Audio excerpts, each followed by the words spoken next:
She entered the restaurant with the expectation that the world would bow at her feet, but a man from her past reminded her that not all doors open simply because of wealth. The restaurant exuded a quiet elegance, luxury that whispered, not shouted.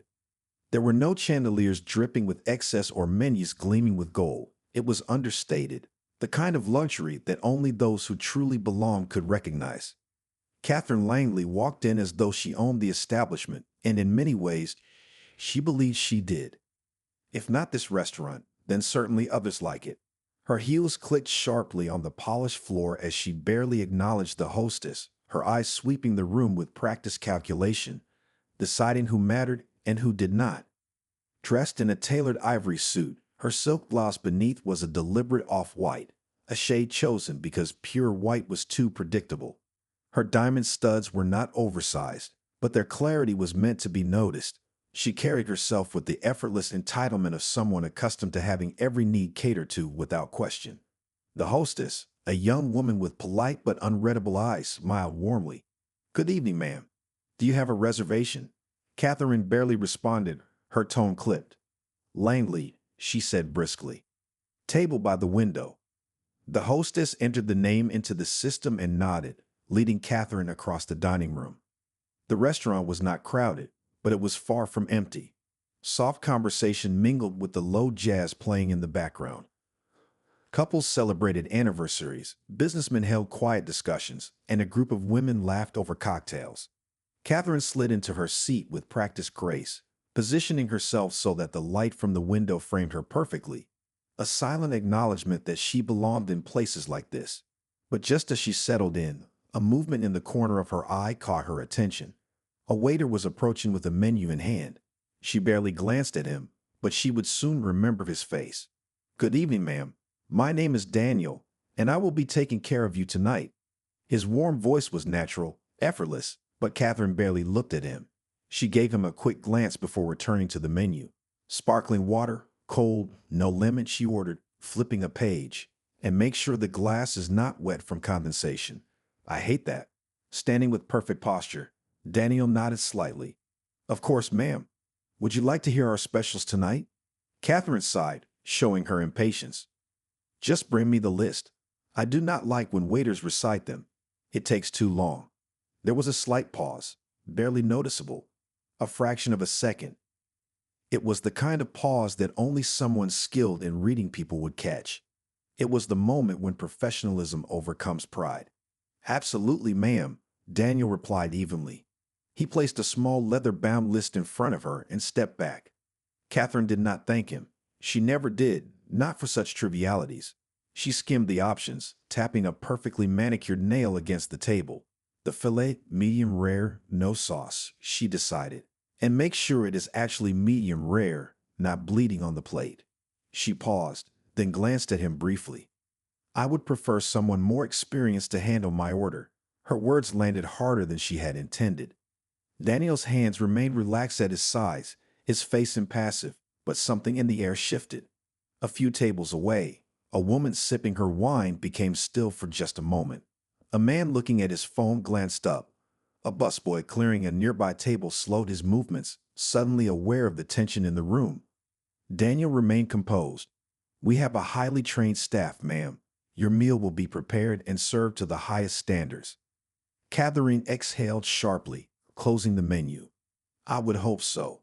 She picked up her phone, dismissing him entirely, but the conversation was not yet over.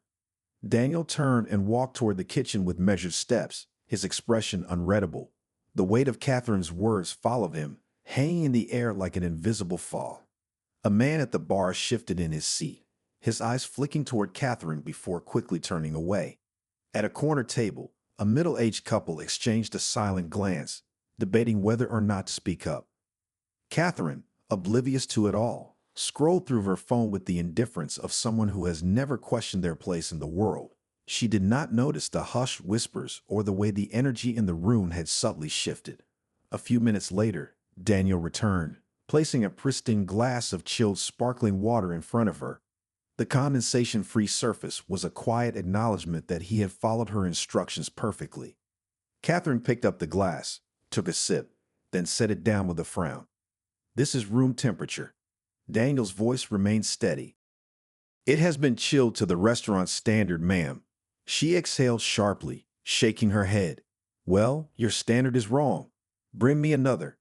And again, there was that slight pause. Daniel nodded once and walked away.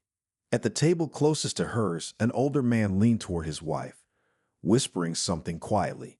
She nodded, her lips pressed into a tight line. The atmosphere had shifted, and now Catherine began to notice it. She glanced up from her phone, catching the subtle tension in the air, the quiet discomfort, and the lingering glances. But before she could process what was happening, a new voice cut through the silence. Is there a problem here? It was not loud, nor was it aggressive, but the tone carried a weight that made everyone turn their heads. When Catherine looked up, her face drained of color, her grip on her phone tightened. The man standing before her was not a waiter, nor a manager. He was not wearing an apron, nor did he carry a tray. Instead, he wore a crisp charcoal suit, the kind that fit so perfectly it could not have been off the rack. There was no name tag, no clipboard, only his presence. It was the kind of presence that did not demand attention but commanded it anyway. She swallowed, her throat suddenly dry. Is there a problem here? He repeated, his voice smooth but firm. Catherine's eyes darted to this face, studying him in a way she had not bothered to do with Daniel. There was something about him, a shape to his features, a certain way he carried himself, but she could not place it. She straightened in her seat, masking whatever flicker of uncertainty had crossed her mind. I expect a certain level of service when I dine out, she said, her voice controlled. Your waiter does not seem to understand that. The man glanced at Daniel, then back at her, his expression unchanged. I see, he said. He pulled out the chair across from her and sat down. And what exactly was the issue? Catherine blinked, not accustomed to this. She was used to managers apologizing, offering free desserts, falling over themselves to make things right. She set her phone down, her posture stiff. The water was warned, she said, her voice cold, and I do not appreciate being argued with by the staff. When I make a request, I expect it to be fulfilled. Silence fell between them. The man tilted his head slightly, his eyes sharp but unreadable. Slowly, he leaned forward, resting his elbows on the table. Tell me, Catherine, he said, his voice quieter now. Do you remember me? The words hit like a slap. The casual way he said her name, as though he had every right to it, as though they were not strangers at all, made her pulse quicken. Should I? She asked, her tone clipped. He let the question linger, hanging between them for a moment too long. Then, with slow, deliberate movements, he unfastened his watch, rolling up his sleeves. Catherine's breath caught in her throat, for now she remembered the scar on his left forearm. It was a faint line, barely visible but unmistakable. Catherine's mind reeled, trying to place him, trying to push past the years, the decades, the carefully constructed distance between her past and present. Then, like ice water spilling down her spine, it hit her. Nathan. The name slipped from her lips before she could stop it. A slow, humorless smile crossed his face as he adjusted his cuff. Nathan was my business partner, my best friend, the man who built Langley Enterprises with your husband before he was forced out. Catherine's stomach twisted. She knew the story, had known it for years. Nathan Richards, brilliant, calculated, driven. Her husband, Charles, had admired him, trusted him, and built an empire alongside him. But when the company grew, when the real money began to flow, things changed. Nathan had been pushed aside, contracts rewritten, promises broken. Charles always framed it as just business, a necessary move. Catherine had never questioned it. She had never asked about the details, had never concerned herself with who was left behind. Nathan had disappeared until now, except he had not disappeared. He had rebuilt. Her throat felt tight. I did not realize, she said, her voice faltering. Of course you did not, he replied, his voice still even, but with a sharp edge. You never had to. While you were climbing the social ladder, my family was starting over from scratch. Without the company we helped build, without the wealth your husband secured by shutting us out. A sharp silence settled between them. Catherine forced a breath, trying to maintain her composure. I had nothing to do with that, she said, though even to her own ears, it sounded weak. Nathan, no, Malcolm. Malcolm Reed, he corrected, studying her like someone examining an old wound, deciding if it still hurt. Did you not enjoy the benefits? He asked.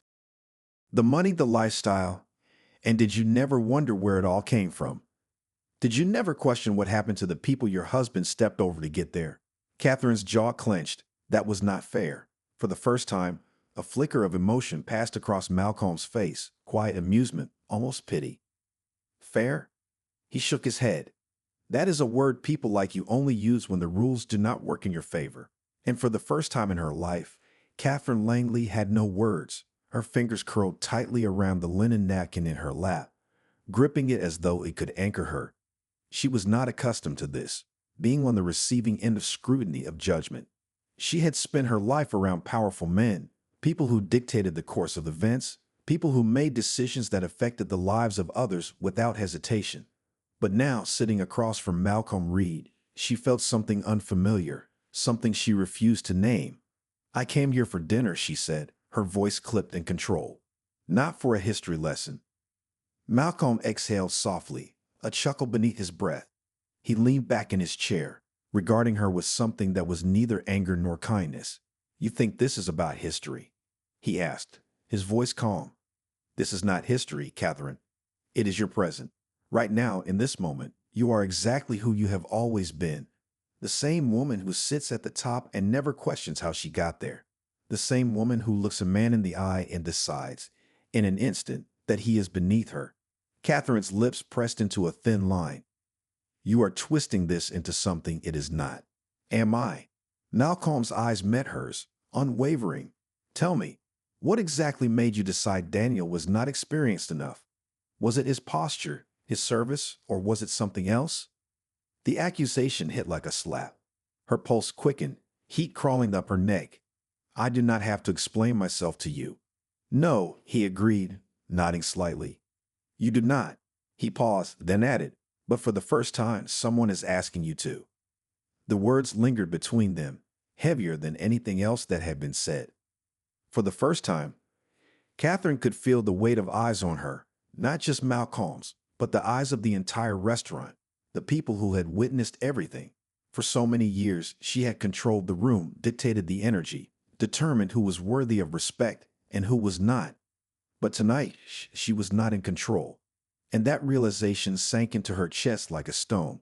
The lesson was not over yet. The weight of the moment pressed down on her, stretching the silence in a way that made Catherine's skin prickle. She could feel it, the unspoken shift. She was no longer the most important person in the room. For the first time, she was not even in control of the conversation. She reached for her water glass, more out of habit than thirst.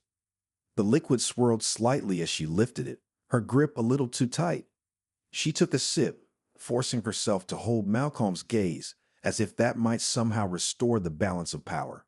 It did not. Malcolm sat back in his chair, relaxed, one arm resting on the table. His expression remained unreadable but steady.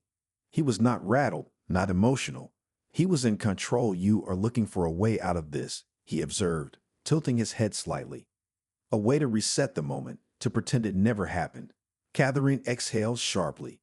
I do not have to sit here and be lectured. Then do not. Malcolm gestured to the restaurant around them. You are free to leave. No one is stopping you. Her jaw tightened. He was right, of course. She could stand up, gather her things, and walk out.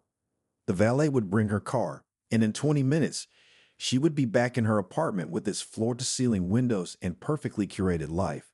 And yet she did not move, because if she left now, she knew exactly how the story would be told. The wealthy woman who stormed out after being challenged. The one who had no response when confronted with something real. The thought made her stomach churn. So instead, she did what she had always done. She deflected. You seem to have done well for yourself, she said, forcing her voice to sound measured. Owning a place like this is impressive. Malcolm let out a quiet breath of laughter, shaking his head.